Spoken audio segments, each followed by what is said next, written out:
President Biden out in Wisconsin today touting his economic vision on the eve of the Inflation Reduction Act's one-year anniversary.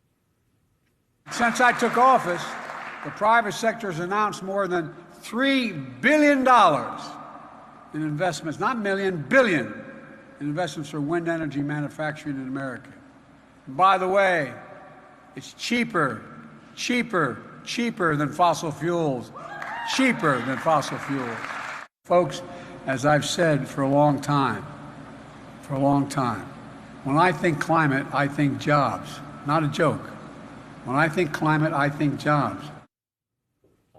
That bill marked the largest climate investment in U.S. history and promised to create jobs and lower health care costs. Joining us now is Professor Gernot Wagner, a climate economist at the Columbia Business School. Good to talk to you today. I guess there's two ways to really measure the impact. One is the economic one. The other is what does it actually mean for climate and trying to curb those emissions. So let's start with the economic picture. The president out there touting that. How would you grade year one of the IRA?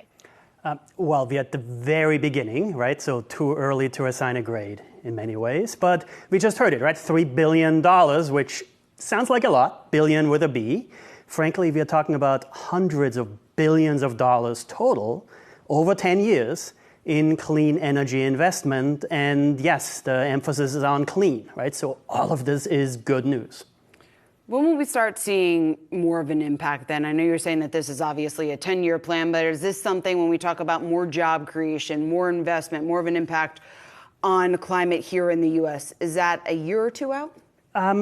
Yes, is the short answer, right? So yes, it's a 10-year law, and in many ways, okay, this is sort of Econ 101, if you will, but it's about expectations, right? It's about expectations that, yes, you are going to get tax credits, subsidies, if you go in the right direction.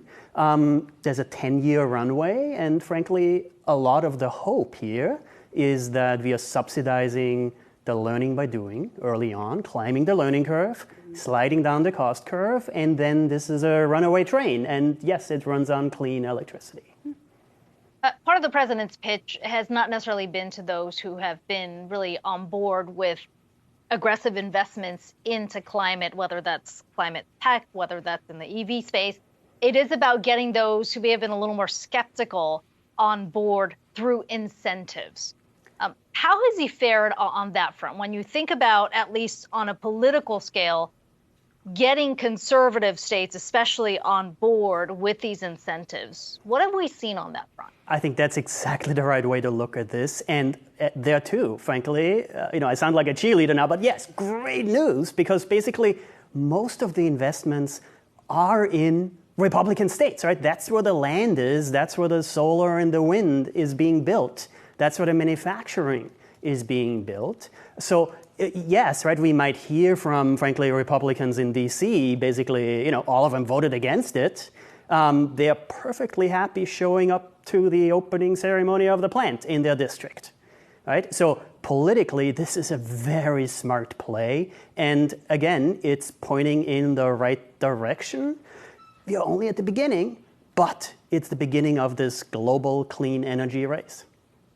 So how is that likely to sort of shift the footprint that we're seeing? I mean, you were in year one. You could argue it hasn't really been even a year when you consider when the incentives started to take shape. But we were talking about EVs earlier, how manufacturing and the priorities to onshore have shifted. When you look at other spaces too, what's been most noticeable for you? And what does that ultimately mean 10 years down the line when you look at that manufacturing footprint? I mean, the key bit here, so when we talk climate, we often talk tipping points, right? Sort of the negative tipping points. Once this climate train runs away, once the glaciers melt, there's no turning back. In this case, it's tipping points. It's positive tipping points, right? In the sense that if your neighbor gets the solar panels and the heat pump and the induction stove, you realize pretty quickly that that is fundamentally a better technology. It's not about saving the planet so much as, induction stoves are just better. They are newer. They're more modern, right? They're a step in the right direction on all those dimensions. And we see these positive socioeconomic, to use a nerdy term, tipping points. Once you go in that direction, there's no turning back. And at the beginning of this, but we see some of this already, right? EVs are better cars than the internal combustion engine. So it takes a bit more, it takes subsidies to push us, nudge us in this right direction. But once we are going, right? You're not going to go back. Isn't cost still such a big issue? I mean, you talk about the benefits of this technology, and sure, those who have made the shift to induction stoves and EVs, certainly helping bring down emissions in the long term, but cost is still a big hurdle. Has the IRA done enough to make this more affordable? No, it hasn't. Not yet. Frankly, because most of those clean energy tax credits and rebates and so on are not even on the books yet. I mean, we talk about it, and yes, they are in the law, but for example, the rules have not been written yet for you to get the tax credit, the rebate, when you purchase your induction stove, your heat pump, upgrade your electric system, weatherproof, weatherize, insulate your home. And the exciting thing, frankly, is that a lot of those investments are already happening, even though the money, frankly, isn't even flowing yet from this law, right? Again, this is sort of this tipping point, the expectations that, wait, that's the way to do it. That's the thing to do. If you want to insulate yourself against the foul smell from the Canadian wildfires, yes, fossil-fueled wildfires, you better insulate your home. You get better windows and so on. And those investments aren't even subsidized yet through the Inflation Reduction Act. It's coming. The law has been passed.